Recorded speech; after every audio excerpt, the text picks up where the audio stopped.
Good morning. সকাল সকাল চললাম ঘরের কিছু প্রয়োজনীয় জিনিস নিতে।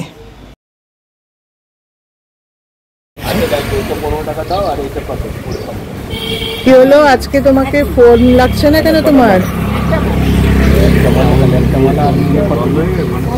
হ্যাঁ, দুবার ফোন করলাম, ফোন লাগেনি, যার জন্য আসতে হলো। আমাদের পাশেই একদম গ্রসারি শপটা, এখানে এলাম, একটু ব্রেড নেবো একটুখানি।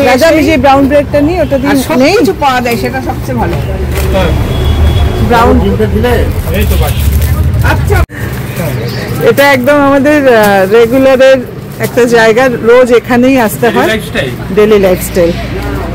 আচ্ছা, আমরা চালটা দিচ্ছি 500। তো ওদের খুব বেশি দিন হয়নি, বাজার এখানে হলে আমাদের ভীষণ সুবিধা হয়েছে। এই দোকানে এসে সবার সাথে দেখাও হয়ে যায়। হ্যাঁ, ভালো, মাসিমার সাথে কথা বলে ভালো লাগলো। ছোট ছোট আমিও ভীষণ ভীষণ কথা বলতে বলে বলো, আমি সবই একা করি। আপনি কোন বাড়িতে থাকেন? আমার ওই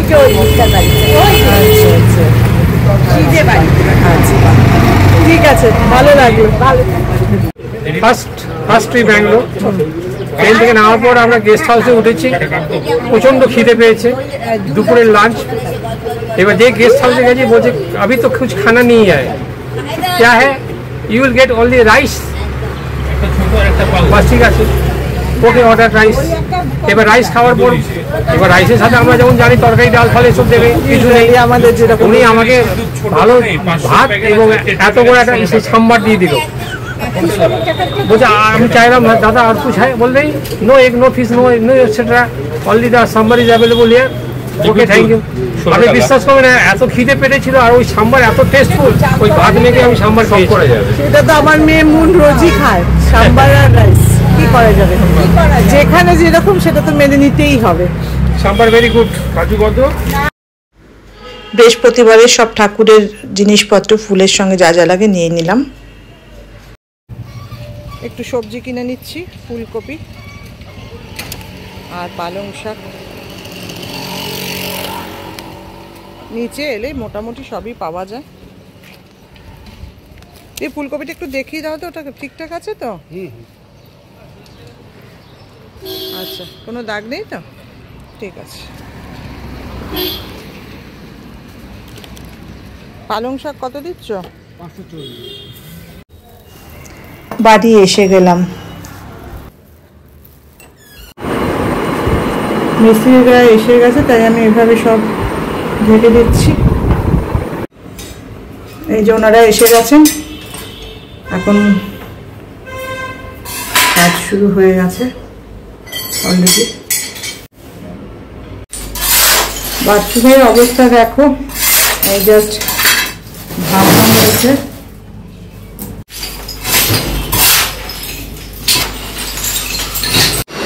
এখানে দুজনে মিলে আড্ডা দিচ্ছি, খাওয়া দাওয়া সব আজকে আমাদের এই রুমেই করতে হবে। তো এছাড়া আমাদের কোনো উপায় নেই। এখানে আমরা ব্রেকফাস্ট খেয়েছি, এখানে বসে আড্ডা মারছি। আর মানে স্নান করতেও সব কিছু আজকে দেরি হচ্ছে। ভালোই, একদিকে ভালো, আমাদের আড্ডাটা বেশ ভালোই হচ্ছে। বাবা থাকলে আরো ভালো। হ্যাঁ, আমরা এত আড্ডাবাজ, আমাদের 3 জন মিলে। ও বাবা, ওর বলছে, মুন বললো, তোমরা শুনতে পেলে কি না, ও বলছে বাবা থাকলে ভালো হতো।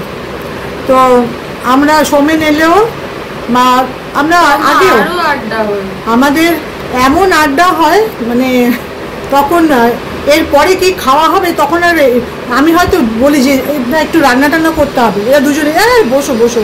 সোমেন তো বলে কি রান্না করবে, ছাড়ো, ও একটু সেদ্ধ ভাত খেয়ে নেবো, কিন্তু আড্ডাটা আমাদের জরুরি।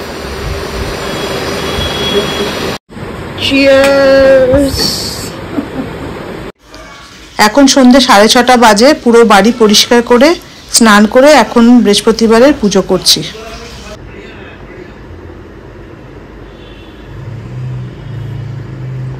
এখন এই পনির রাইস বানিয়ে নেব। দুপুরবেলায় একটু বেশি করে আমি ভাতটা বানিয়েছিলাম, এখন এইটা শর্টকাটে জাস্ট ফ্রিজ থেকে বার করে মিনিট 10 মতো জলে রেখে দিচ্ছি। জলে ডুবিয়ে রেখে এ হয়ে যাবে। ঠান্ডা ভাবটা ছেড়ে গেলে শর্টকাট, একদম ইনস্ট্যান্ট খাবার।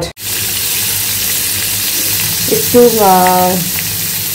সর্ষে আর কারি পাতা ফোড়ন দিয়ে পনিরগুলো ছোটো ছোটো টুকরো করে একটু নুন হলুদ দিয়ে ভাজা করে নেবে একটু ভালো করে। তারপরে এর সঙ্গে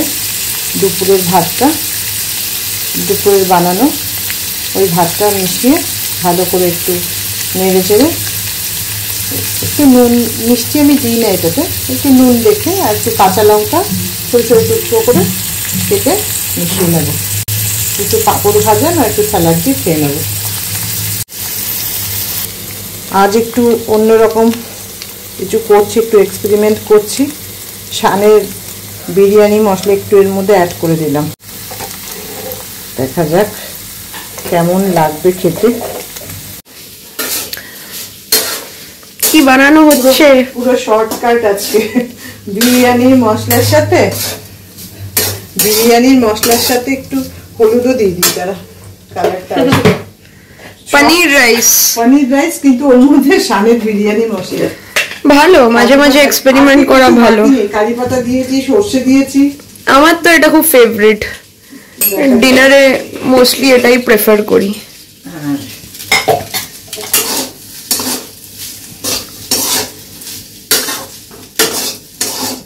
একটু স্যালাড দিয়ে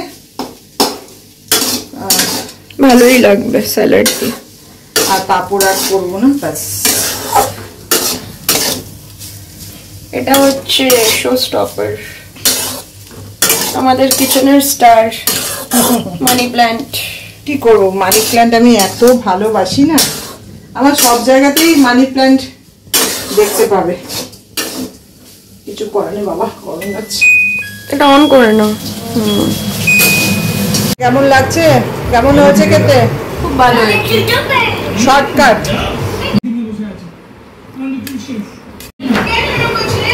একদম শর্টকাট খাবার। আজকে শরীর চলছে না, খুব পরিশ্রম। বাড়িতে এইসব কাজ হওয়া মানে একদম। সবার ঘুম পেয়ে গেছে, আমিও খেয়ে নিচ্ছি, এবার শুয়ে পড়বো। তো সবাই খুব ভালো থেকো। আমাদের ভিডিও ভালো লাগলে লাইক কমেন্ট শেয়ার করো। কালকে আবার একটা নতুন ভিডিও নিয়ে আসছি। চলো, গুড নাইট।